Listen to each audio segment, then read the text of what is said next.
profili i tij zyrtar në platformën X.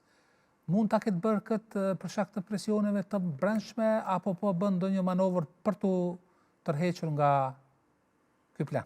Unë mendoj që presionet e brendshme do të ketë shumë të larta, pasi ki parasysh që kur kanë hyrë në këtë luftë kanë thënë që maksimumi 1 muaj, 2 muaj ne mbarojmë punë me Hamas.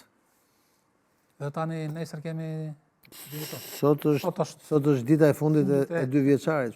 Nuk është sigurisht kjo gjë. Dhe nuk ka shumë familje të lënduara në Izrael nga luftat plagosur ushtarët.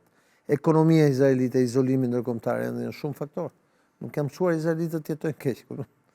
Është ndryshim i madh për jetën e tyre dhe kjo gjë një pjesë e tyre e madhe me zor pret përfundimin e luftës si të kthehet jetës normale.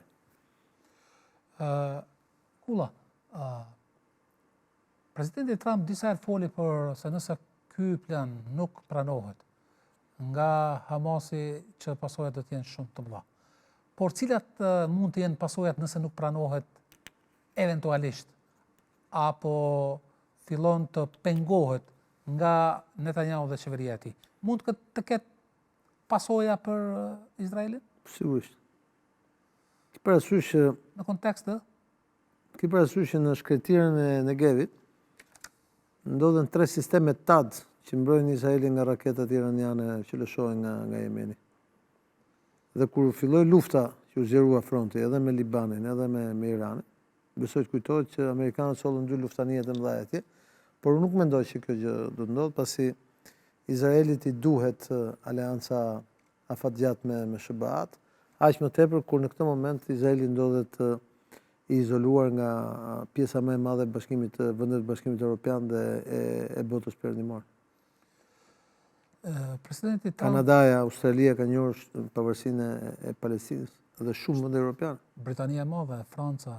Kështu që nuk e ka luksin në Izraelit ta humbas aleatin amerikan.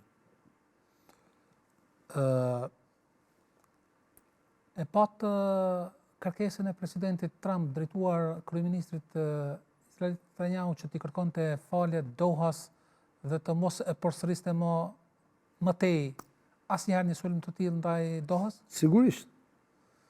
Nuk e kishim dëgjuar Netanyahu të kërkonte falje. Po s'ka ç'bëj sepse në anën tjetër Katari sulmuar këtë vit 2 herë.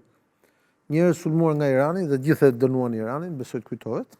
E kemi diskutuar këtë. Dhe një herë u sulmuar nga Izraeli. Çfarë do bënin? Nuk do e atakonin dhe Izraelin, kupton?